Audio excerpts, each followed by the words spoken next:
हमारी साइकोलॉजी पे हमारी पूरे ब्रेन की और बॉडी की केमिस्ट्री निर्भर करती है। जैसे ही हम कुछ विचार यहाँ पर प्रोसेस करते हैं, जैसे हम ऋषिकेश को याद करें, गोवा को याद करें, या फिर अपनी कोई फ्रेंड को, बॉयफ्रेंड को, काका को, दादा को, माँ को, किसी को भी हम अच्छे भाव से याद करें तो हमको एकदम से अच्छा एहसास आने लगता है, क्योंकि हमारी पूरी बॉडी की केमिस्ट्री उस हिसाब से हो जाती है।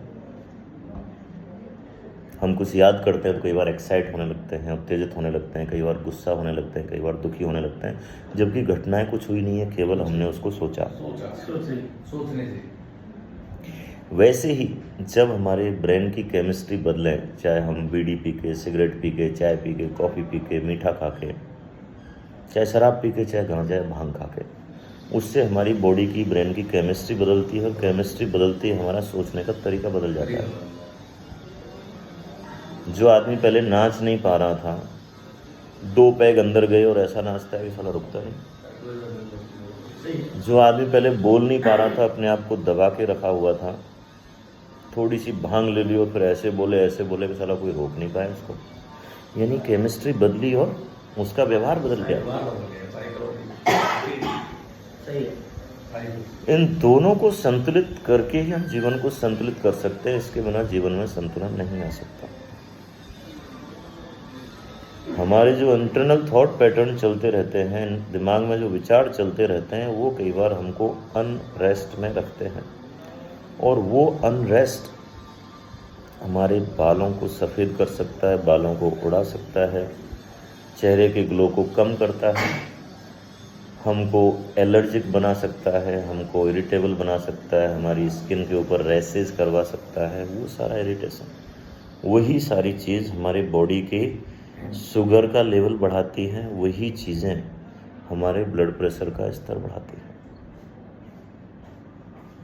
गहराई में जाएं, मैं ओम नमो शिवाय किया करता हूँ, तो उसकी जो आज मैं देख रहा था कि मान के चलो हमारी ये मस्तिष्क के अंदर 2 रसायनों का इंटरेक्शन हुआ, और 2 रसायनों का जब इंटरेक्शन होता है तो कुछ नया एहसास होता है। जैसे कि अगर मैं थोड़ा गहराई में चलूँ तो हमारे पास 10 ईंट हैं।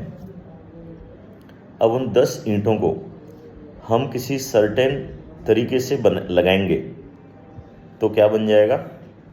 ए बन जाएगा। उनको अलग तरीके से रख दिया तो बी जैसा दिखेगा, क्यों?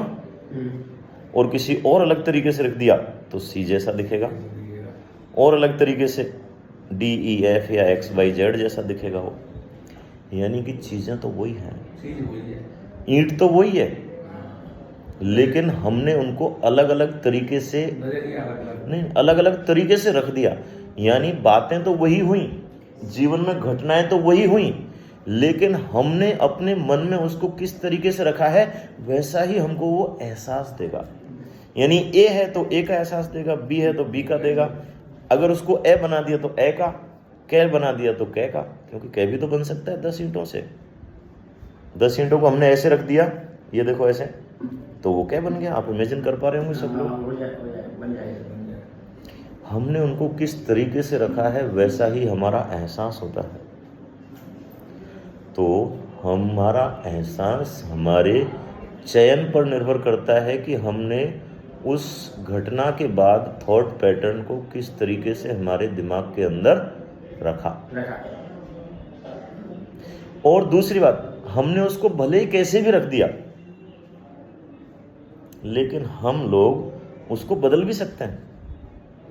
भाई ठीक है, अभी वो हमको सी दिख रहा है, ईंटें ऐसे रखी हैं, ठीक है, हम उसको अब सी के जैसा नहीं दिखाना, ठीक है, चेंज करो इसको। अब हमको इनको एक्स की तरह दिखाना है। 2 ईंट ऐसे हो गई, 2 ईंट ऐसे हो गई, और ये एक्स जैसा दिखने लग गया। समझ पा रहे हो? हमारे पास चॉइस है, हमारे पास फ्रीडम है रीस्ट्रक्चर करने की अपने थॉट पैटर्न को, अपने बिलीफ सिस्टम को। बिना थॉट को बदले, बिना बिलीफ सिस्टम को बदले, बिना विचारधारा को बदले हमारा एहसास नहीं बदलता। अगर हमारा थॉट पैटर्न फॉल्टी है, डिफेक्टिव है, परेशान करने वाला है, इरिटेट करने वाला है, तो वो हमको हमेशा अनरेस्ट में रखेगा।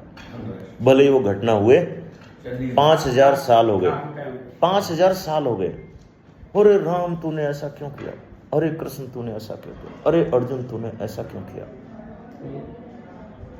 आधिकारिक घटना किसी भी घटना के प्रति आज हम दुखी हो सकते हैं और कई लोग तो सुसाइड भी कर सकते हैं because of that thought pattern, that particular structure of blocks, जो ईंट है उनको हमने कैसे रखा है। तो हमको यहाँ पर यही सीखना होता है काउंसलिंग में, साइकोथेरेपी में, ऐसे ही केमिस्ट्री को सजाना होता है, ऐसे ही साइकोलॉजी को बेहतर करना होता है। डन।